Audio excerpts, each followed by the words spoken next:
ଆଉ ଘରେ ଯଦି ଘରଣୀ ଥିବ ଚା ନ ପିଇବ ତାହେଲେ କଣ ମଜା ନା କଣ। मार्केट या विभिन्न ना समस्त डाकती किए रूपा डाके आउ किए किए लाडो आउ से बेसी समय रखी पारे नहीं से जहाँ भी ଆଉ ମାମା ମାର୍କେଟ ବହୁତ ସାରା ଫ୍ୟାନ୍ ବେସ୍ ଅଛି ବହୁତ ହଁ ବହୁତ ଜଣ ତାକୁ କାଖେଇବା ପାଇଁ ଗେଲ କରିବା ପାଇଁ ଅପେକ୍ଷା କରିଥାନ୍ତି। ଏଟା ଓଜନ ପାଖାପାଖି 7 ରୁ 8 କେଜି ଓଜନ ହବ। ଏଟା ଗୋଟେ ଆଉ ଗୋଟେ ଅଛି ଦେଖନ୍ତୁ ଏଟା ଟିକେ ଛୋଟ ଅଛି यार ओजन पाखापाखि 4 ରୁ 5 केजी हबो।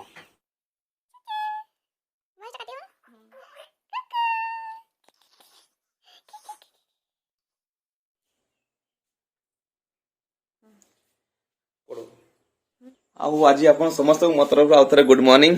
आउ मामा मु बाहर लेबे बुलिया पई आउ होई गेला सकाळ पाखापाखि 6:30 समय मामा उठी गेला फ्रेश हे गेला खाइला पीला आउ तारो बर्तन आरंभ होची बुला समय तो आमे जिबा मार्केट को टिके बुली आसीबा मामा सहित ता पूर्वरु मु टिके चा पीबी आउ मोर हैबिट प्रत्येक दिन सकाळे उठी टिके चा पीबा आउ घरे जदी घरणी थिवो चा न पीबो ताले कोन मजा ना कोन के चा पीबा तापर बुलिया पई जिबा नहीं मामा। प्रत्येक दिन सकाळे मामा आउ मु जतले मार्केट जाए ता पूर्व आम बाड़ी बगीचा टे बुलिकी जाए आउ देखो बुलु बुलु एंडियो टे देखा गला ठीक से भाई आप लक्ष्य करेंगे बगीचा रे बहुत सारा गछ अच्छी बैगण गछ कदली गछ विभिन्न प्रकार गछ लगी आउ निजे लगे गछ को डेली सकाळे देखले बहुत खुशी हुए आउ आम बाहर मार्केट को सेठारे बहुत जन वेट करते मामा को गेलो करने आउ मामा मतलब से पाक जाए बहुत खुशी हुए आउ विशेषकर मार्केट या विभिन्न ना समस्त डाकती किए रूपा डाके आउ किए किए लाडो तेणु से जहाँ भी हो समस्त ना आज मार्केट जेजेपा जाते आउ जेजेपा सहित से प्रथम काख तापर देखो सब जो अच्छा साइड रे भाई मैंने समस्ते बहुत गेल करती प्रत्येक दिन से पाक जाए और किसी हस मजा करे सहित खेले बुले आउ से समय भितर आज देखागला जड़े आउ जड़े जेजेबापा से टिके कांदिला पाखे जावाई आउ से बेसी समय रखी पारे नहीं से जहाँ भी हो मामा बुलाबुली कला आम पुणी घर को रिटर्न कले। देखो बर्तमान समय पाखापाखि 8:30 आम जाइए मार्केट बुलिया आ मामा मु बुलिकी आसिले आ मामा मार्केट बहुत सारा फैन बेस अच्छी बहुत हाँ बहुत जन ताकू काखेଇବା ପାଇଁ गेल କରିବା ପାଇଁ ଅପେକ୍ଷା କରିଥାନ୍ତି ଆଉ ଦୋକାନରେ ତାର ଭଲ ଚିହ୍ନା ହେଇଗଲାଣି ଆସ୍ତେ ଆସ୍ତେ ତେଣୁ ସେ ସକାଳେ ସେମାନଙ୍କୁ ଟିକେ ଦେଖିକି ଆସେ ଆଉ ଖେଳିକି ଆସେ ସେମାନଙ୍କ ସହିତ ନାଇଁ ମାମା। ଆଉ ଆଗରୁ ମୁଁ ଗୋଟେ ଭିଡିଓ କରିଥିଲି ଯୋଉଠି ଦେଖେଇଥିଲି ଆପଣଙ୍କୁ ବିଭିନ୍ନ ସାରା ଗଛ ଲଗେଇଥିଲି ଆଜି ଦେଖନ୍ତୁ ତାର ଫଳ ଅମଳ ହେବାର ସମୟ ଆସିଛି ଆଉ ଏଇଟା ଦେଖନ୍ତୁ ଯୋଉ ବୋଇତାଳୁ ଗଛ ଲଗେଇଥିଲି ବୋଇତାଳୁ କେତେ ବଡ ବଡ ହେଇଛି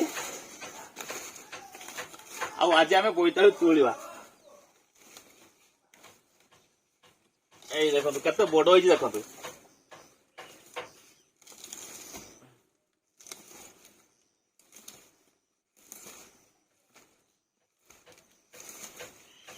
ମୁଁ ତ ତୁଳି ବି ପାରୁନି ଦେଖନ୍ତୁ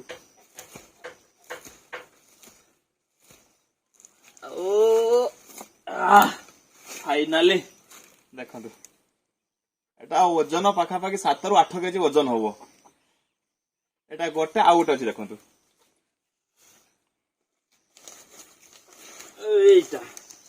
এইটা দেখুন আর এটা টিকে ছোট আছে यार ওজন পাখাপাখি 4 ରୁ 5 কেজি হবো ଆଉ କେତେ ସୁନ୍ଦର ଦେଖନ୍ତୁ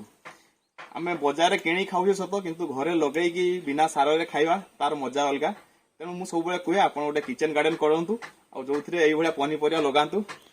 ବହୁତ ସାରା ଜିନିଷ ପାଇବେ ଆଉ ଆପଣଙ୍କୁ ଦେଖେଇବି କାଲି ଦେଖେଇବି ବିଲାତି ଫଳିଛି ମୋ ଗଛରେ ଆଉ ବର୍ତ୍ତମାନ ଏଟା ଯିବ ମାମା ପାଖକୁ ଆଉ ମାମା ଖେଳିବ ଭାଇତିଆ ସହିତ।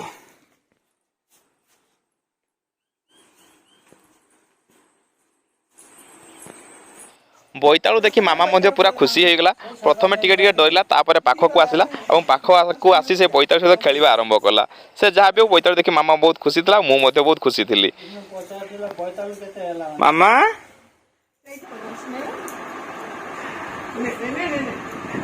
आ मामा खाऊची अंगूर खाइला टिके दुष्टामी करूची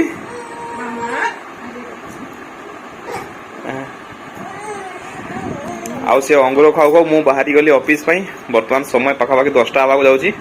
तो मु चलली ऑफिस पुणी ब्लॉग कंटिन्यू रहइबो संध्या बेले मु 5टा बेले फेरला परे। आउ देखो मु आज ऑफिस रु फेर बहुत विलंब होता आसला बेलू मामा शोई पड़ी तेणु ताको डिस्टर्ब करवाटा ठीक हेनी तेणु आजिका ब्लॉग ये रहा पुणी देखा आसंता काली आउ गोटे नुआ वीडियो सहित पुणी देखा जय जगन्नाथ।